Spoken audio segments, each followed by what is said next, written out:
Today, September 18th, is a special day. Not a good way to start. Hold on here. It would have been my mother's 99th birthday. That coincidence of scheduling touched me deeply as Krista contacted and said, how about September 18th? My mom was a nurse. In the late 1950s, for the Howard County Council of Churches, she developed a summer health clinic for children of migrant families. And at 8 years old, I was circulating on rounds with her and watched the embodiment of her care and her listening. My brother and I were blessed to have the parents that we did, who tried to share with us the consequences of belief. In fact, my dad was the greeter at the church, and my dad would never turn anybody away, even in a day when in fact that happened. As I start, it's amazing Laleine's here. I want to thank the dean and the president-elect and the president.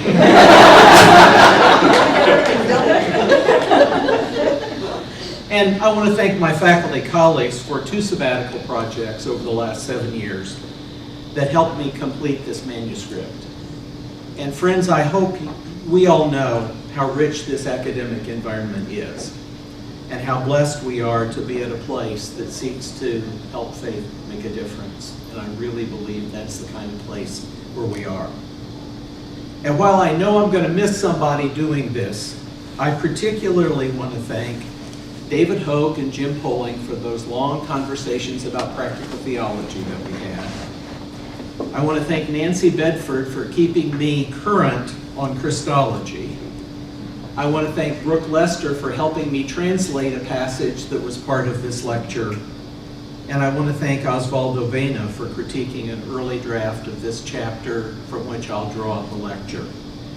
And over in the corner there's Lib Caldwell from McCormick. And I want to thank Libby because she was one of 4 people who read the whole manuscript and told me what I was doing right and doing wrong. So thanks. And of course, lastly, I want to thank Margaret Ann for enduring all of those interruptions when I ran to her with a new insight or a historical excitement. It's a blessing working together and sharing together.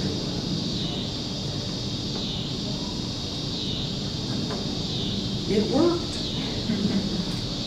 The book, Teaching the Way of Jesus, is a practical Christology of education. Yep, that's the cover. They finally got one I like. It's a practical Christology of education, combining educational scholarship with theological reflection on Jesus and his ministry. In it, I offer a concrete theological agenda for the church's teaching ministry. And what I'm going to share today is one of those early chapters. I've been trying to edit it, but of course I had to add a few things. And hopefully I've gotten it short enough that we'll have some time to talk. A year or 2 ago, Stephen Ray reminded us in a lecture of the material consequences of theology. Sound familiar? He argued believing's a life and death matter. Yet I want to make that even more specific. Religious education has concrete consequences. Friends, what you and I teach has consequences. How we teach, how we care, what people learn from the way we teach and care profoundly affects the way the gospel is heard and lived. We may want to run away from that, but that's at the heart of your and my work as theological educators. The educator Dwayne Hubner has said that education is hoping in the future. What he means by that is that we share the legacy, our legacy. We develop our legacies with our children because we seek to shape a future. We teach because we want to build a future. Those consequences are real and concrete. For example, look at this painting by Marc Chagall. the white crucifixion. I'm sure you're familiar with it. It was painted in 1938, immediately after the Nazi destruction of Jewish communities on Kristallnacht, the night of broken glass. Systematically, in 3 countries, mobs went from one business to another, shattering windows and looting stores. As you can guess, Chagall, a Jew, was chastised by some of his own for using the symbol of Jesus on the cross. Hadn't Goebbels and Himmler used the symbol of the cross to rally or numb German Christians to violence against Jews? We know the answer to that. Yes. Yet Chagall, who never answered his critics, did say in a 1944 speech what seems to clarify his motivations. After 2,000 years of Christianity in the world, say whatever you like, but with few exceptions, their hearts are silent. I see the artists in Christian nations sit still. Who has heard them speak? They're not worried about themselves, and our Jewish life doesn't concern them. Well, it's an exaggeration, but friends, not too far an exaggeration. Chagall was aware of the consequences of beliefs. He challenged convention. Through these images, he reclaimed the Jewish Jesus, hanging on the cross, covered with his tallis, his prayer shawl, that sign of the covenant and promise of the future. Concrete consequences. Surrounding Jesus, if you look closely, are the images of empire and victims. Chagall reveals the murderers who subverted the image of the cross to silence opposition. Concrete consequences. If you and I are to teach faithfully, if we're to follow an incarnate Jesus, we have to teach the particularity into which he was born and the particularity his followers encountered as they shaped the church and offered us a redemptive way to live, a concrete vocation. So much of what you and I hear about Jesus is so ill-informed. It supports empire or it spiritualizes his profound call for transformed living. I hope that my manuscript offers a faithful alternative. And frankly, friends, its test will only be in its concrete consequences. Frankly, I was blessed by a friend who teaches at Bar Ilan, who also read the whole manuscript and gave me feedback. And she wrote me and said, in your book, we see Jesus struggling towards social justice and spiritual insight against the background of Second Temple times and cruel Roman oppression. As a Jewish reader, I was interested to meet this idealistic, imperfect, human Jesus and follow his travels amongst his people who were searching for strength and meaning. The book's clearly, Jack, deeply Christian, but its writing radiates with love for other faith communities. I appreciate those concrete consequences. Well, let's look at the consequences of following Jesus. And I'm going to do a close reading of Luke 4. Virtually the only things that are going to get up here are Luke 4, because I don't want you to pretend that you're not seeing what I'm seeing, okay? Let's look at the consequences of following Jesus. Jesus returned to his home and was invited to read at the Sabbath gathering. The people of the village had heard about his miracles. In a world of Roman oppression where village patterns built on community were breaking down, and where crosses of execution and burned villages provided public examples of the consequences of resistance, people needed miracles. That's what these neighbors had heard about Jesus, the son of a local tradesman. They had heard he could offer miracles. Jesus taught amidst social upheaval. For example, the prayer Jesus taught to his disciples points to the concrete realities of his time. Yes, I believe Jesus' prayer was concrete and focused on a time. And I get sick and tired when we pray it over and over and we spiritualize it. Jesus pleaded, "Give us this day the bread we need, and forgive us our debts as we forgive our debtors," not trespasses. "And do not bring us to the time of trial." The way of Jesus is fashioned in this concrete context of division and poverty. People without bread, for whom he seeks the endless bread of the realm of God. Debtors who've lost all, for whom he prays for restoration. And a culture torn by oppression and subjugation, for which he pleads for release. Teaching the way of Jesus fundamentally challenges a domination system. It is an alternative way, living God's promised banquet. Well, the people of his hometown were honored by his return. They were curious, wondering if all they had heard was true.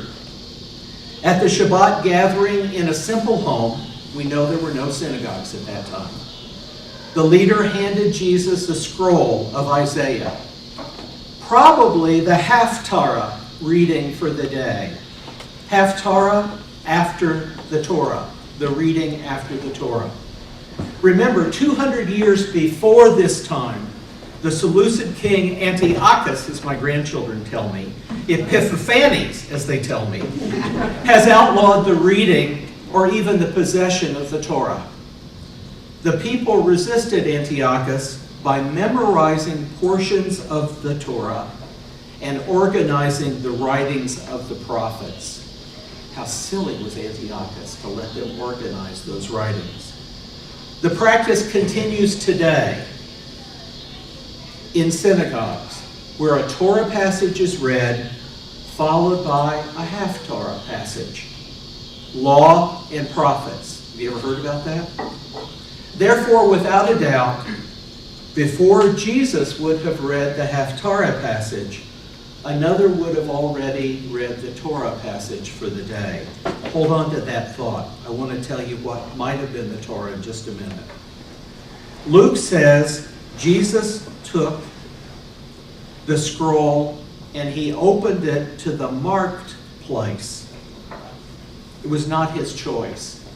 And he read the words of Isaiah. If you've ever been in a synagogue and you see a Torah or a Haftarah unroll, there's always a marked place because you can't get around in scrolls. So the marked place is the next reading. So you always read at the marked place. They were powerful words, and they were hopeful words calling the people to faithfulness. Isaiah writes, you're familiar, "The Spirit of the Lord has anointed me because the Lord has anointed me." I blew that one, didn't I?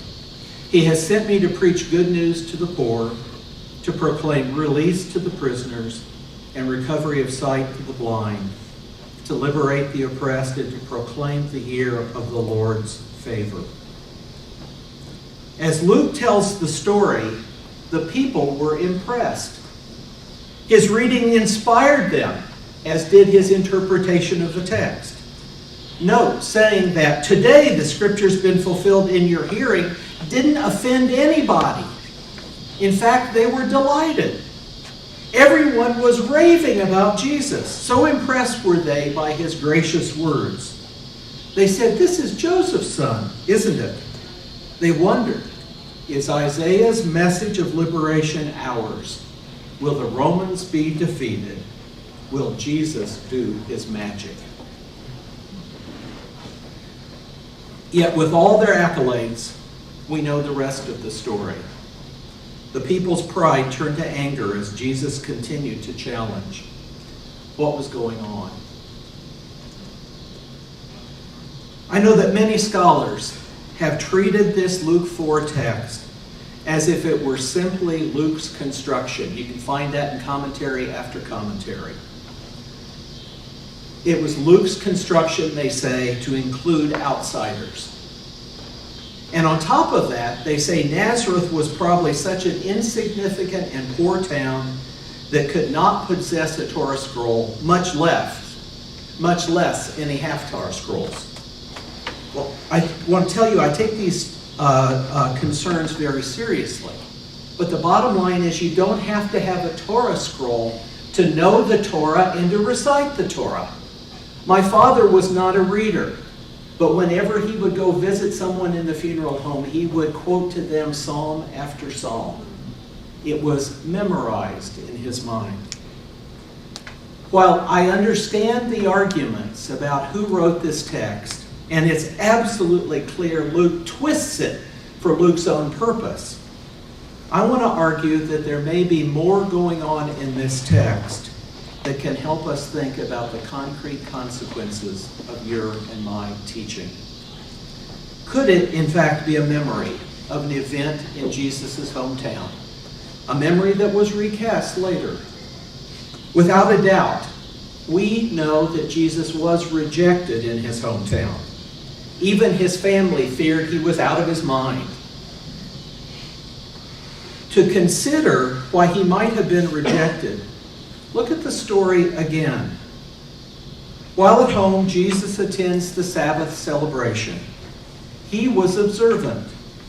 His reputation was growing. It is therefore not at all strange that Jesus, a child of the covenant, the community, would be invited to read and comment on the prophetic reading. This happens today in synagogues. Any outside dignitary, or more often, the family and child of a bar mitzvah child, will read all of the text, and the sermon for that day is delivered by the bar mitzvah child. We saw a 13-year-old just do that 2 years ago. Think about the text. The reading from Isaiah doesn't get Jesus into trouble, nor does claiming that it's fulfilled get Jesus into trouble. Something more is happening. Furthermore, note that the reading is Isaiah's words, not Jesus's, as often I've heard misunderstood in sermons. And it's about the Jewish people and not about Jesus. There's no claim here that makes the people mad. He read the expected text for the day, the prophetic message, and all were happy. Well then, what gets him in trouble? His offense is the last part of the chapter or the interpretation. After they praised him, he seems to turn on them. Remember, Jesus is here speaking to the people who are his kin and neighbors. He knows how they've responded to their fragile circumstances. Jesus believes that Isaiah's vision is being fulfilled. He challenges them to live that vision, to heal, to free. They, in turn, want miracles, not more work. He reminds them that when their ancestors did not live God's abundance, that God took it away and shared it with outsiders, the widow of Sidon and the evil Naaman the Syrian. Wow.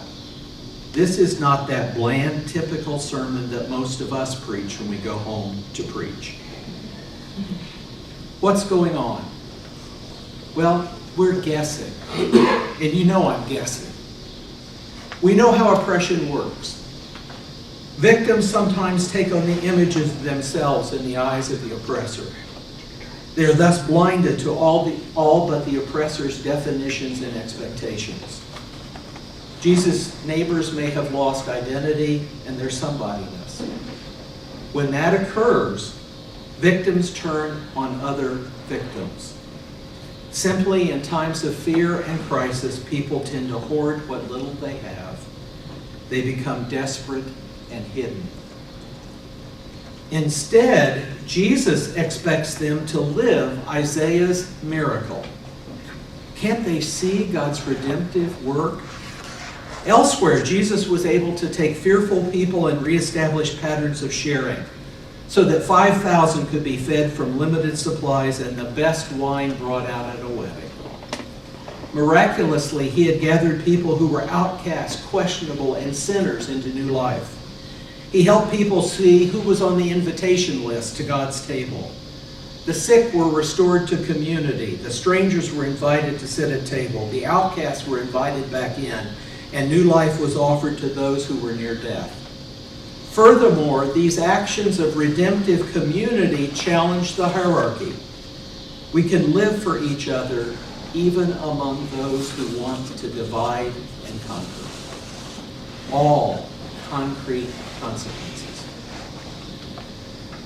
But this wasn't happening in his hometown. These beaten down traditional people wanted their benefits. They wanted their miracles. They refused to see the work of God in their present. They resented his challenge. They looked in the wrong place for the miraculous. It was in their hands to live the banquet, and they refused. They were so angry at him. The focus of Jesus' challenge, I think, is to persons who think they're faithful. He simply reminds them of the promises and responsibilities of the Torah. That's all he's doing. To remember to whom they belong and from where their hope derives. Can't you hear the comments of his neighbors as he's passing among them? Doesn't he know that we're the faithful ones who taught him everything he knows? What we have heard about him must be true. He is a drunkard and a glutton who associates with the most reviled people. Indeed, he must be crazy. He asks for wine to be shared and for us to forgive enemies, for us to live as if God's realm is being fulfilled. The trouble Jesus gets into at home is, I think, the same as the good news that we see him proclaim elsewhere. In the shadow of empire, God is empowering people to live with hope and new life, to enact the redemptive community. Indeed, friends, these are concrete consequences. They, or we, can flee and hoard what we have, or they, or we, can hope and share. We can live as if health care is achievable for all, or not. We can live as if hunger can be eliminated, or not. We can live as if peace can become a reality, or not. Are these simple, silly dreams? I don't think so. We're called to build a community when it seems impossible, to resist the powers of reasonableness as we make our decisions about living. To resist the powers of reasonableness, I believe. Let's move deeper. I told you I'd tell you a little bit about the Torah. Let me try. I'm guessing. This interpretation of vocation is further supported by an amazing coincidence. The words from Isaiah 61, the same chapter and book which Jesus reads, are the Haftarah, or the prophetic reading, for the Jewish celebration of Rosh Hashanah, or New Year, which we just got through celebrating a week ago. On that day, the text combined are Deuteronomy 29, Moses' a eulogy to his people, the Haftarah reading of Isaiah 61, and the song for the day is Psalm 65. Could it be that Jesus was at home for Rosh Hashanah, for New Year's? It might be a stretch, yet the practice in Jewish liturgy of combining Isaiah 61 with Deuteronomy for Rosh Hashanah goes way back. It's an early pattern. And the exact verses Jesus reads are not in that pattern. But there was a conference that was in Israel just about 3 years ago, which said that in the late first century, all those passages that Christians use that used to be included were taken out because of the way that Christians were using them. Okay? Isaiah 61's been associated with Rosh Hashanah for a long time. Moses says in that Cheryl say it, Deuteronomic passage for Rosh Hashanah, in his last discourse to his people, today we stand in the presence of God. For this commandment that I command you this day, it is not too hard for you, neither is it far off. That's the Tanakh translation. And what is that commandment? You know it. The call of both the Torah and the Haftarah passages are live the covenant, no matter what. Live the covenant, no matter what. Live the expectations of the Shema Israel. Love God and love neighbor. Hear the challenge in the text of Deuteronomy and Isaiah together. Was Jesus simply reminding his neighbors to follow the vision of Isaiah, to be light to the nations? Since God's living in your midst, even in these times, God's calling you to live for each other. Rebuild community instead of hoarding. Reconnect instead of hiding and protecting. Well, the new year, Rosh Hashanah, January 1st, is a time for asking for forgiveness and for recommitting ourselves to faithfulness. Were the people in Jesus' hometown able to do this? Are we able to ask for forgiveness and recommit ourselves to faithfulness? A friend from Israel sent me a greeting last week. And that greeting was a greeting for Rosh Hashanah. She wrote, Shana Tova, have a good year, and may you and your family be inscribed in the book of life. An amazing gift and grace. At the heart of her greeting was the wish that we be remembered by God. And knowing we are remembered by God calls us to claim our identity as God's children and work to rebuild community. To love God and love neighbor because God loves you. Does this summarize the message of Jesus to his home community? Does this describe the vocation which you and I are called? God's grace is present, even when empire seems unquenchable.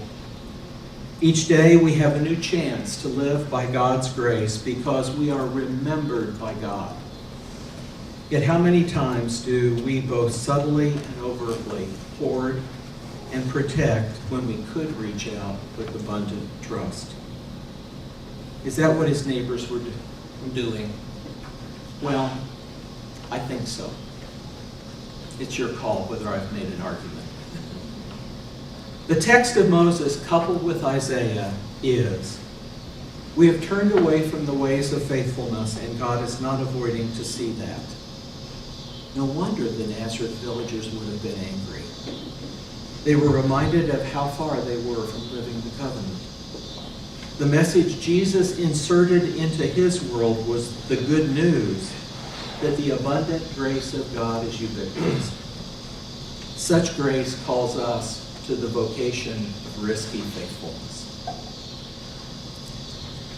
Well, back to those educational questions about the way of Jesus.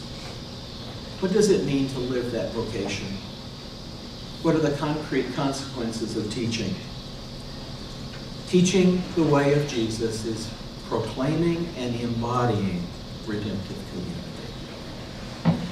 Redemptive community that changes individuals, whole towns, and public spaces. When congregations do not teach and live redemption, their message becomes facile and polite instead of God's good news of transforming love. The vocation to which Jesus calls is of actual people and actual communities being transformed even in the midst of empire. People were healed. Crowds were fed. The blind given sight. The possessed released. people were free to live and serve as new creatures with life abundant. They were welcomed back into community. This vocation, I believe, is explicitly the vocation of theological education. To teach people to live transformed, community-building lives. Therefore, there are no excuses. No sinking into everyday realism. No substituting management for faithfulness. Jesus' call is clear. We can build communities where people live responsibly with and for each other, or we can die trying. Aren't the implications clear for education and ministry? Haven't we compromised too often? Does the message of Jesus make us angry like his neighbors and his kinfolk? Do we want to ignore it and rail against it? Do we want to rage? What do we teach, and how do we teach it? The gospel writers tell us that Jesus sent his followers out to proclaim God's kingdom has come to you, to heal the sick, to raise the dead, to cleanse those with skin diseases, and throw out demons. And when they returned joyously with all of those things having happened, Jesus too, quote, overflowed with joy. Like the followers, I think, we're sent out to teach, to offer peace, to heal, to point to the realm of God. His followers went out into a world of political and military domination. We go out into a different world, yet it's one that's still filled with domination, division, and violence. Jesus and his disciples pointed to the work of the realm of God in the world. They saw rebuilt relationships and communities. They saw places and people that were healed. They saw demons cast out as the legions ran down the hill. With hope and assurance, they faced into their world. I think we too, with hope and assurance, because we are remembered by God, need to face into ours. How's the way of Jesus shape our identities, our communities, and send us out in mission to the world? What do we teach? We live in a world when the church seems too often to be a place of timid, respectable citizens who really are not looking for anything new to come forth. What would it mean to teach the way of Jesus as a concrete, transforming way of life? What would it mean to teach our students to live a concrete, transforming way of life? What would it mean for us to live a concrete, transforming way of life?